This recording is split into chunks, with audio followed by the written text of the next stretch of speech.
You take a look at where the Rangers finished last year. I mean, let's not get too excited about the offseason because they were 38 games back of Houston in 2022. Two guys that are holdovers, Nathaniel Lowe, who had a career season. If he can build on that or replicate it, great.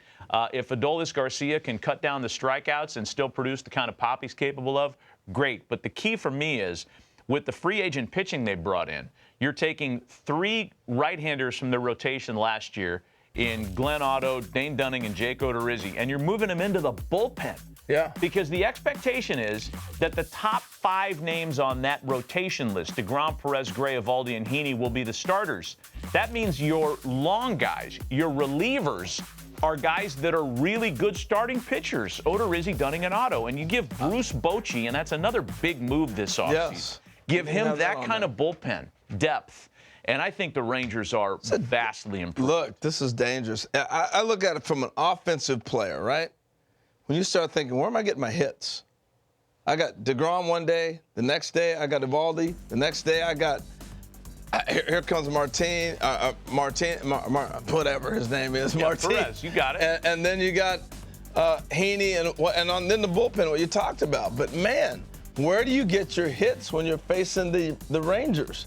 That's a big difference because they've always had to out-battle you offensively to win games. Yeah. I don't know that there's anything out there on the market now that's going to help them dramatically. Like, they have enough names to rotate in at DH, but there are some guys that are out there, right? I mean, they've got a first baseman. The first baseman you talked about yesterday. Right, yeah. Gurriel, Mancini. Keith, is there a name out there or an element of what the Rangers have done this year that you want to scratch at? Well, I think he'll stick with the pitching. And before we get there, Matty, I think what you just said about Bochy says a lot about just how much they've done. The idea that a Hall of Fame manager with 3 World Series titles is kind of an afterthought in what they've done. It tells you just how active they've been. But you talked about that pitching. DeGrom, Heaney, Eovaldi. Those are pretty much tailor-made guys for the roles they're going to pitch in. You obviously have an ace. You've got a mid-rotation guy who's really learned how to pitch much better in his 30s than his 20s in Eovaldi, and a high-upside guy in Heaney who had the second highest strikeout rate in the majors last season.